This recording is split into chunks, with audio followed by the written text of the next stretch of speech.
Cleaning Nation, welcome to another super fantastic episode of the Grow My Cleaning Company podcast. So excited to have you back.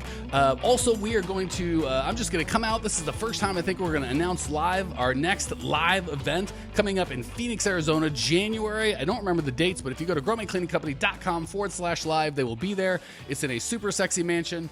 There are going to be only 16 of you, Cleaning Nation, there. It's going to be amazing. Natalie and I move in. We talk cleaning all day, every day for 3 days straight. Not only is it a ton of fun, but it should be transformational for your business. The guest that we've got coming up has been to one of these live events. I'm going to try and twist his arm and give him emotional consequences to show up to this one. So if you want to get to know this guy better, at this point, there's a 50-50 chance he'll be there. Today, we are chatting with return guest, rock star, one-on-one client, dare I say friend of mine, Dave Follinger, president and CEO of the not CEO, that would be important. He's not that bright or good-looking, but COO, Chief Operations Officer of the Jack Laurie Group, not to mention a real live Kentucky Colonel. I have no idea what that is. We are going to find out, but I'm dying to know. The Jack Laurie Group has been in business just a couple years shorter than Dave's been alive. That would be 68 years. So that puts Dave, I think he's, well, I don't know. We'll get down to it, but not a young man, clearly. They currently employ 350 souls at that beautiful place. If you want to reach out to Dave and his team, you get a hold of it at www.jacklauriegroup.com. They just redid their website. It's super fantastic. Dave, welcome to the show, old man. How you doing? Doing well, youngster. Dave made the horrible misfortune of telling me it was his birthday coming up. And so throughout the next 20 minutes, we will be pretty much focused on Dave's age and infirmity due to that age. And if we can throw in a couple things on cleaning, so be it. What on God's green earth, Dave, is a Kentucky Colonel? And how can I get to be a Kentucky Colonel? Because I need that type of title in my life, and that I'm very insecure and need other people to bestow greatness on me. Well, I reside in Indiana, just north of Kentucky, and a Kentucky Colonel is the highest honor that the state of Kentucky can bestow on a civilian. So you're actually given this from the governor of Kentucky, Colonel Sanders, Kentucky Fried Chicken. He was a Kentucky Colonel. A lot of important people were Kentucky Colonel. Unfortunately, now a lot of not important people are Kentucky Colonels, and it's really been diluted and almost meaningless unless you're in Kentucky. You do usually get an extra bourbon on the house if you're a colonel when you walk in. So I get the important people getting this, but how did my friend Dave Follinger get to be a Kentucky Colonel? Was there bribery, physical threats? Yeah, it's sort of. Yeah. Do you really want the whole story? If it's interesting, yes. If not, make up an interesting story and tell us that one. It's only half interesting. So every year, a group of us go down and work the Bourbon Trail and spend the evening in Louisville. Actually, just did that last weekend again. And after the first one, a friend of mine who lives in Kentucky, he's the president of one of our suppliers, and we had invited him, but he couldn't make it. So Monday morning, my phone rings, and he said, "Dave, how was the weekend in Kentucky?" And I said, "Oh, man, it was awesome. We went to Maker's Mark. We went to Wild Turkey, saw these great distilleries. Then we went to Louisville and stayed in the historic Brown Hotel and hit the Urban Bourbon Trail, hit all these places." So real quick, if you had tuned into the Grow My Cleaning Company podcast, that's not happening today. This is called How White Guys Get Drunk. So if you're looking for that, you're in the right place. Dave, go ahead. So I hit the Bourbon Trail, the Urban Bourbon Trail. I said the only thing that would have made it the perfect trifecta is if I would have become a Kentucky Colonel. And we hung up, and I thought nothing of it. And so a few weeks later, my wife calls. I'm out of town, and she is holding an envelope, a large envelope, from the governor of the state of Kentucky.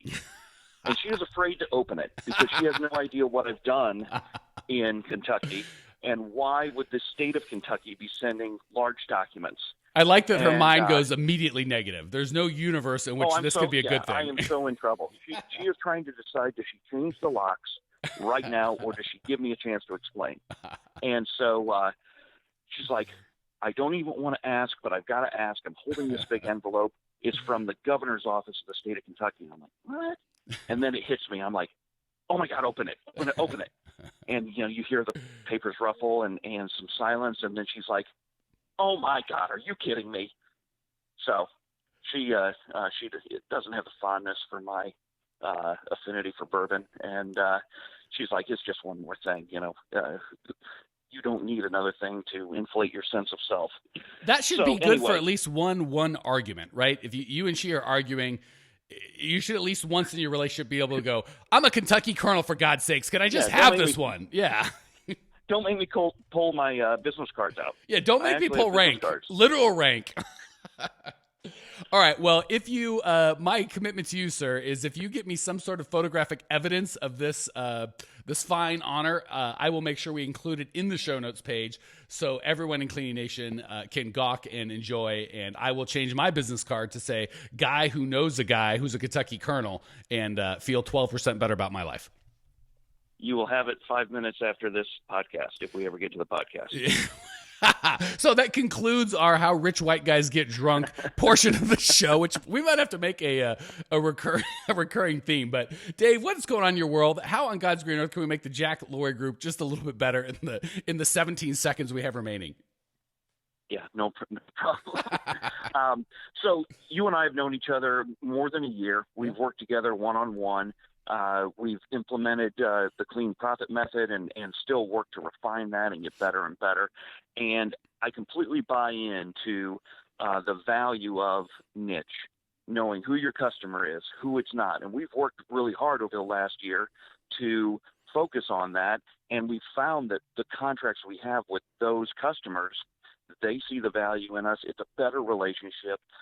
It just flows through the business better. So I totally get it. But here's the thing. I was just about to say, every time I hear someone say, "I get the values of niche, Mike. I love them. They changed my life," it is always followed by a comma. And here's why I don't need niches anymore. So, I'm sure you would never do that, Dave, but you go right ahead, buddy. I'm listening. So here's the thing. I want to scale the business. So I'm not talking about, 10 or 20% growth per year. I'm talking growing 10 times, not per year, but we can get this thing into the tens of millions of dollars. But I don't see us being able to stick with the niche and the systems that we have in place to attract clients right now. And so I see these opportunities that are bid opportunities. And typically we stay away from those because we think those are customers that they bid out of a matter of policy, and low dollar is going to get it. So we know that we're going to have to be very sharp on the pricing. It's not going to bring the margins we like, but the injection of volume can pretty quickly dilute some of the fixed overheads. And so, net profit can remain pretty healthy, but we start to step outside our niche. And so it's more than a financial question, because now we're dealing with customers that maybe don't see the value. So I'm tempted by these opportunities. I want to scale, meaning hyper grow, and want you to solve that for me in 12 seconds. Well, this is what I get for calling you old, making fun of your birthday and your esteemed title as Kentucky Colonel. You're actually going to make me work for a living, and that's a tough one. Luckily, I can make stuff up really well on my feet. So I've got 4 steps that are not just going to help answer this for you, although they will, but Cleaning Nation, whatever level that you're at, there might be some people Dave's level going, "This is exactly what I need. Thank you. Now that I know how to get drunk as a rich white guy, this is the very next question I had on my mind." There might also be some people that are neither rich nor white, nor want to get drunk, that are like, finally something of interest to me. And then there might be other folks that are like, I'm interested in the niche question, but maybe not that level. We're going to see if we can't give something for everybody. So first and foremost, no matter the level that you are at of either drunkenness or niche commitment, we always start with our goals. So I love that Dave put this in context of, I am clear on my goals, and we've talked about those offline, and Dave is very clear. So first and foremost, I would start with that, and not just top line, but bottom line. And it's so funny, the guys that are just starting are like, man, if I could just have my company break 6 figures, be $100,000 a year, that would be phenomenal. Of course, the $100,000 guys, they want to be at $500,000. The million have to be at $1 million. They know if they just got to $1 million, their life would be great. The million want to be to 5 to 10. And everyone thinks, well, once I get to the next thing, then my life will be great. Well, here's a great example of Dave already doing millions of dollars in revenue and has not given up and said, I'm fine. He still needs more revenue, which is great. That's what fuels us entrepreneurs. The one thing I always want to put in is make sure that we've got the entire picture. So we don't just want once I get to a $10 million, $100 million company, I'll be happy.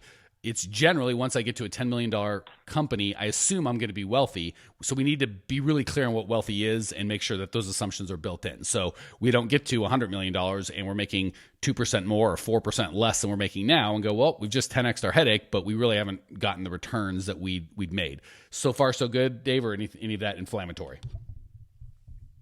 Oh, you're always inflammatory. But no, I agree. And when I model out, like right now, for example, our gross margins right around 42%. If we're doing specialty floor care, probably in the 60% range, and then janitorial, probably in that 35% range. So we run our business right at 42. But as you model out, even with taking some competitive bids, let's say that gross margin drops from 42 to 35 or even lower. Overhead can shrink to under 20%. So you can have easily close to 15 to 20% net on a very large number flowing through the business. So perfect. That's the big picture. And again, your numbers are obviously going to vary, but the thought process Dave just went through in terms of I need to, he kind of ended with the net, but I'm guessing when he thought it through, he started with the net. So he's got an entire plan going. I'm willing to flex, or I don't want to say negotiate, but we'll just say flex on my gross profit as long as my net profit can stay the same. So we're not looking for growth just for the sake of growth. Trust me, I've done the not so fun, sounds glamorous, it's not, double your business and keep your dollar profit the same. So double your gross sales and had your net profit percentage drop in half because of the doubling, and it's a bear. Or even if your total dollars goes up 5 or 10%, but your headache, risk, exposure, just flat out brain damage doubles or triples, especially if you do it quickly. We all know that you can go from 0 to $1 million in 10 years, and it's pretty painless. You can do it in 10 months, and it's a wild ride. So love that we've got the context. That said, we always look at red, yellow, green. So before, and this is certainly, if it's just you've got to be clear on this. When you have a sales team that's handling these leads, bids, and sales like Dave does, they have to be crystal clear. So green is where we are putting all our time, dollars, money, and passion into. They're the only people whose opinion we care about. So if we, I don't want to say offend, but alienate people outside of the green, so be it. Don't care. I'm sure there's lots of people that would give me money for my coaching that do landscaping or car dealerships or a variety of other businesses that I'm not really interested in their business. And if if this podcast, growmycleaningcompany.com, is like, well, that's not for me, that's fantastic. So that would be green is the people that we spend all of our focus on, and those are the only people we're looking to please. Yellow, we will take their money. If they come up with a fistful of cash and say, hey, please help me, and we think we can help them, we'll take their money. So, I had a friend of mine that was one of my finance managers when I had my car dealership. He is now the general manager of a different car dealership, came to me from help, and I helped him. Fine, right? Because it didn't dilute from what I'm doing. I didn't change any of my messaging to include things that would please him. I made no allowances for him in any of my marketing messaging or schedule other than he gave me money and I gave him help. So for me, that would be a yellow customer. What I hear you saying, Dave, is there some people that maybe have been red, and the final category is red, which is we don't do them. So for Dave, that might be any residential cleaning. It might be residential cleaning or commercial cleaning that are perfect in Phoenix because they're in Indiana. It might be, you get to decide. So whatever you decide is red, yellow, green is fine, but you just have to decide up front once and for all. So every time you get someone coming in, you're not rehashing the same conversation in your mind, like, oh, this is tempting, this is that, this is whatever. So get together with the key management, decide who is red, meaning it doesn't matter how much money they have. We do not do this work, period, for any reason. Yellow, which is we're going to make no allowances with them and our time, money, and passion in attracting clients funnel. And green, all of our time, money, but we'll still take their money on the yellow. And then green is that's who we're looking for. So what I hear you saying is the people that up until now or previously have been red with your previous growth goals, you're considering moving them to yellow. Fair, or did I totally misread you? No, you're right. We were I shouldn't say two. We've been very strict on exactly who our customer is. So we probably lumped a lot more people, meaning they look and smell like one of our customers, larger commercial buildings, owner operator or single tenant, more than 200,000 cleanable square feet. Real quick, But does by everybody hear that? policy, Hold on, really quick. People come to me and go, Yeah. I have a niche. I only do commercial. That's not a niche. Do you hear how Dave, just off the top of his head, without me even asking, said, I think it was 4, maybe 5 characteristics that were very specific to his niche. So that clarity around his niche, powerful. So keep going. You just casually mentioned it like it wasn't a big deal. That's a big deal that you're that clear. Keep going. Well, it took a year to get there, so believe me, it wasn't always like that. But we've worked hard to say, okay, so this is our customer, and some businesses that look like that have a policy or just are in the cycle of hoping for better service if they could just get a lower price, and we have considered them red and just walked away. Now, we could have shot a number. And, it would be a lower number than what we like to give to the green customers. But, if it's a $200,000, $500,000 a year contract, and if because of our operating systems, we can actually get them off the cycle of renewing bidding every year and turn this into recurring revenue, well, that's a nice chunk of revenue. And I don't need to add as much overhead, so it helps to dilute that overhead, and my net profit becomes richer. All right, so love that analysis. Couldn't agree more. Let's just to kind of finish the conversation. Step 1, start with your goals, which clearly Dave's doing. Step 2, identify your red, yellow, green. And Dave's going, yeah, but that's exactly what I'm doing. I've got people that are now red. I'm considering moving them yellow. How do we do that? Well, that brings us to step 3. The third step I would do is verify how much you have in current niches. So let's say your goal is to be $100 million and say you're doing $10 million. So we've got a $90 million delta that we need to make up for. If your current niches are, and you've got a couple, let's just say total revenue spent in those niches is $50 million. Well, obviously that can't get us to a goal because it's ridiculous for us to assume we're going to get 100% of the work. And even if we did, that would only get us from the 10 million you're at now, add 50 million, that's only 60 million, still doesn't get us there. The number I use is 10%. That is typically what I have found. And again, this is kind of a big rule of thumb number, not exact science, but from my experience, both coaching and being in business, I found that you can get 10% of any given niche without spending exorbitant amounts of time and money to attract them. So it's not that once you hit 10%, game over and we quit. It's just we are open to the fact that the cost to acquire a customer may not scale. It might get more and more expensive because there's some saturation there. So that's the math I would do next, is verify. And again, some of this is going to be big thumb math, right? It's not like there's a report given in terms of what Dave's niche is, how many, there's exactly 32,496,000, it's nothing like that, Dave. You're just going to have to know your niche well enough to make some assessments. Take 10% of that. And if that's that number, if that 10% of the total volume annually you feel your niche is going to do, if that's enough to get you to your goal, then the adding a new niche conversation is over. If it's not enough to get you to your goal, the adding a new niche conversation, or I don't want to say laxing your standards, but just enlarging your circle, that conversation can continue. Typically, the 2 ways that you're going to do this are add a new vertical, i.e., well, Dave's got a kind of a good hybrid. So add a new vertical, i.e., I do car dealerships, and now I'm going to do golf courses. Dave's got a nice point of, I used to only do car dealerships or golf courses or manufacturing facilities between this square footage and that square footage, or that were owner occupied, or that did this sort of bidding, or whatever other criterion that you've created. And we are going to remove that criteria.